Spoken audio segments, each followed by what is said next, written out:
Up next, dispelling the myths around being Muslim and living with HIV. Whatever stereotype you're going to try to put on me isn't going to fit, that's for sure. Because there's no stopping me. Ask your healthcare provider if Biktarvy is right for you, and visit Biktarvy.com to view the important facts, including important warnings. Welcome to Plus Talk on Plus Life, where we're all about turning positive into a plus. My guest today, Hussain Turk, is a civil rights attorney, a Muslim, and a man living with HIV. Good to see you, sir. Hi, Carl. I'm well. How are you? I'm good. Now, you were just in Pakistan, and so I kind of want to start with this, really. You are an openly gay man. You're open about your HIV status. You're Muslim. And I think a lot of people, unfortunately, sort of have this idea that if you're Muslim and you're HIV positive, doom and gloom, the world hates you, and let alone you can't go to somewhere like Pakistan. Can you just clear some of that up for us?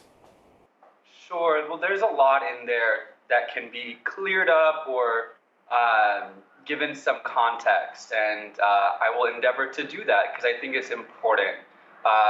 There's obviously a diversity and spectrum of experiences for any community in any place. So there is no singular experience of being gay or gay and Muslim or gay and Muslim and HIV positive in Pakistan. It's different for different people. Unfortunately, there is this propagandized depiction of that struggle in the Muslim world as completely doom and gloom, as hopeless, as criminalized, as at risk of being killed or executed.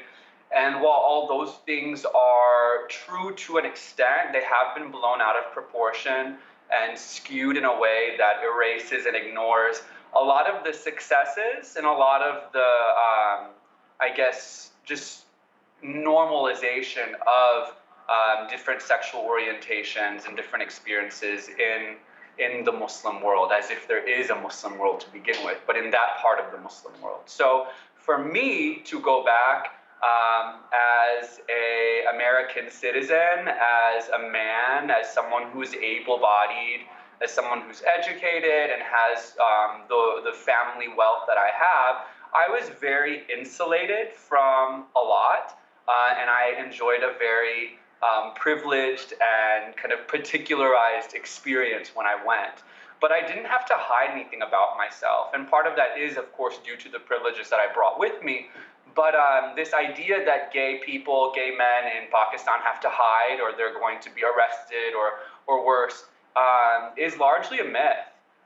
There is a criminal law that punishes sodomy that is written on the books in Pakistan, but it has not been enforced, and it has not been enforced for a very long time. So even though it is there on the books, it's not something that people necessarily fear repercussions from. You know, you acknowledge that the privilege that you have and that insulates you when you go to somewhere like Pakistan. When you see those that don't have the privilege on the ground in Pakistan, who are living with HIV, how does that make you feel? And as a civil rights attorney, is there anything that you do or can do when you're there to help shift the conversation? First of all, it makes me feel sad because to see anyone suffering or struggling is painful for me, but especially to see someone who I have things in common with, that, you know, if my family, if my father didn't have the privilege to leave in the way that he was able to, that could be me in many respects. So, and I do have friends in Pakistan who are not financially privileged, who don't have educated parents with professional jobs. And for them, their family honor and their family name is much more jeopardized by something like coming out and being gay. So one of the biggest things that I observed, the biggest injustices that I observed, is that a lot of gay men there are still closeted. And with being in the closet comes a whole host of psychological traumas, right? So it's not like I'm gonna, go get executed for holding hands with the guy in the street. That's not gonna happen. In fact, it's very common to see men holding hands in the street and kissing in the streets because it's a very gender segregated culture. So men stick with men, and men typically don't have access to girls or other women for their sexual needs. So there's a huge culture of release sex, which is sex to just release that sexual need. It's not sex based on an orientation or a desire. It's just for the sake of getting off. And that happens a lot between boys and men in Pakistan. And it's accepted. You can understand, I guess, from your American perspective, how that's very confusing, though, to people in the West when they, especially, the gays in places like West Hollywood, where they go, "Oh, please, it means they're gay. If they're having sex with men, they're gay." No, this is another thing. I mean, the way that we in the West experience sexual orientation is a very historically and context specific way of experiencing sexual orientation or sexual identity. Sexual identity wasn't even an identity in the way that we experience it now for a very long time, until Enlightenment era, when different identities around sex, sexuality, and gender started to really congeal and become salient. But the way that we identify around our sexuality here in the West is I am attracted to men, so that makes me gay, which means I'm going to sleep with other men. It's not as linear in other places. There's much more gray area. There's much more secrecy or confusion, or just I don't want to say erasure, but maybe different visibilities for different things. And for example, in Pakistan, you can see people, walk around seeing men holding hands, kissing. It's not gay. That's the culture. To come out and have a pride parade and hang rainbow flags, that's not accepted. And it's a problem that it's not accepted. And there's a multitude of factors that have kept Pakistan and gay people in Pakistan from progressing and having similar rights to what we have here in the West. But it's also not the doom and gloom, we need to go invade these Muslim countries and save these poor gay people and women from the oppressive Taliban that is portrayed on CNN or Fox. Right, on the news.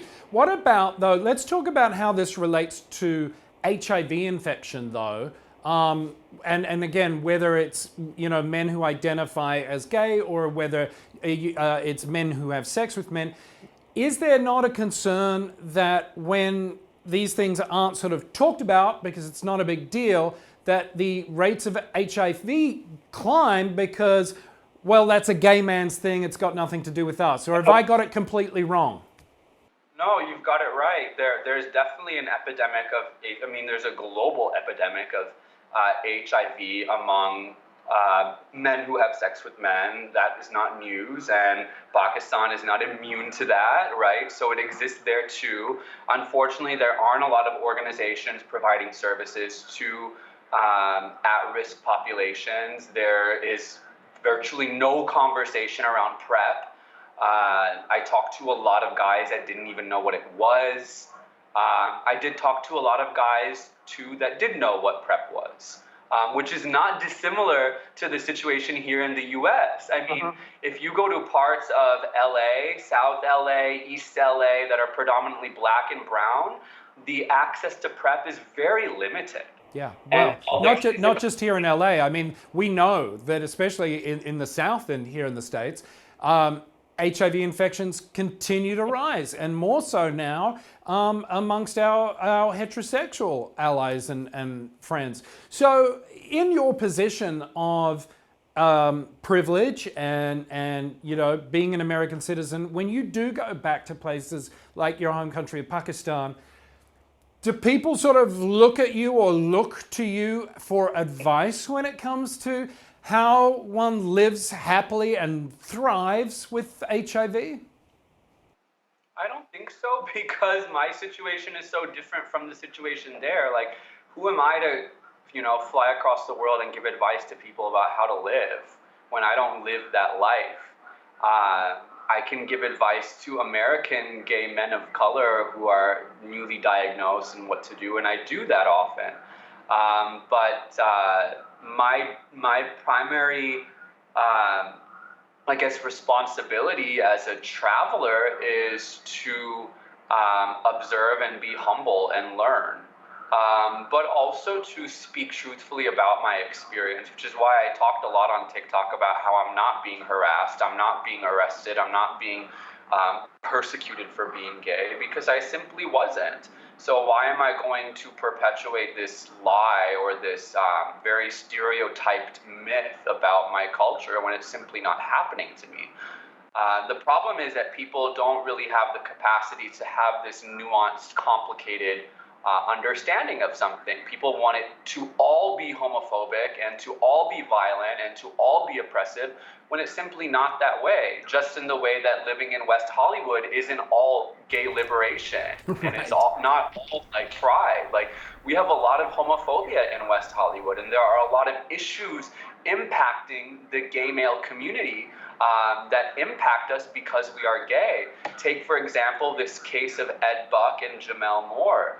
It took years for the police to do what they were supposed to do, which is protect vulnerable Black gay men in West Hollywood. And it took many deaths, many near-death experiences, and a lot of pushing from the community just to get the police to do something, which was to protect us. Yeah, and I should point out, for those who don't know, Ed Buck was a prominent figure here in the Los Angeles area, and an association with crystal meth and Black men dying while in his company and other accusations. And it took a long time, because this man was a white man of privilege, to sort of get any traction. That's what Hussain is referencing there. Hussain Turk, thank you so much for your time. Thank you for all the great work you do. That is going to do it for this episode of Plus Talk. Remember, you can find out more by visiting the website pluslifemedia.com, and be sure to follow us across social media platforms. We are at Plus Life Media. Until next time, take care of each other, be nice to one another. We'll see you soon.